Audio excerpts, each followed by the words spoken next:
Gaui Árna, þú dæsir bara. Já, þetta rosalegt. Þetta náttúrulega einhver svo alsvakalegasti sem við höfum séð lengi. Já, þetta var mínum mati frábær handboltaleikur. Frá upphafi til enda, algjörlega frábær. Ég er svo stoltur af þessu strákum sem ég er með þarna. Við erum búin að lenda í alls konar áföllum. Okkur vantar 3 sem voru í byrjunliði í haust til að byrja með. Ég er með 1 mann hérna, 1 sem er að fara að ganga upp úr öðrum flokki, hittur allt kjúklingar. Þessi strákar eru fæddir sigurvegarar og það er það sem að skilur á milli þegar upp er staði. Ekkert annað, alveg saman hvað við þjálfararnir gerðu. Þeir eiga þetta allt saman, sigurvegarar og meistarar. Sko, einhver lið hefðu nú bæði bognað og brotnað að vera 4 undir í hálfleika móti þessu gríðarsterka Valsliði og sjálfsagt voru margir hérna í húsinu sem héldu að dagskránni væri lokið.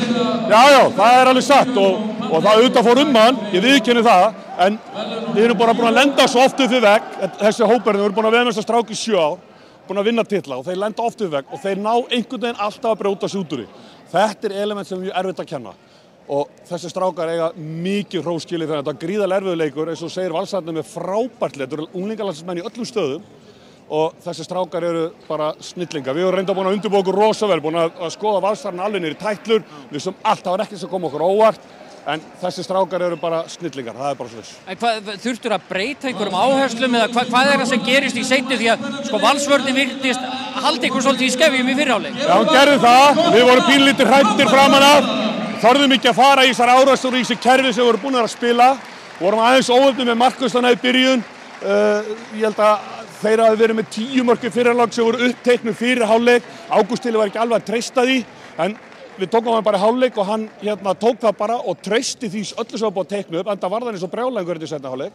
Og það er bara þannig, ef við erum með trú á systemið okkar sem við erum búin að stilla upp og það er gott system, þá er þessu strákum allir vegi færi, eins og ég sýndi þetta í seinna. Þetta er besti seinni hálfleikur sem ég sé þessa stráka spila sem ég tók við þeim fyrir 7 ára. Það er bara svoleiðis.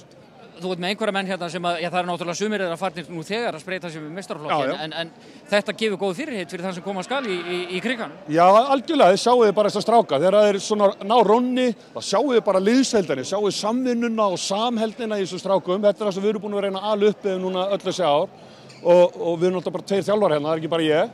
Og þetta bara skila sér hægt og rólega, þetta er langtíma að vinna og nú er þetta bara komið út í það, þessi strákar þeir trúa því að þeir séu bara ósigrandi og eina sem við breyttum í hálfleik, það var bara að segja þeim akkúrat það. Sannur sigurvegari kemur alltaf tilbaka þegar hann lendur upp við vegg. Frábær lokaár, til hamingju með þetta, Guði. Takk hérlega vel.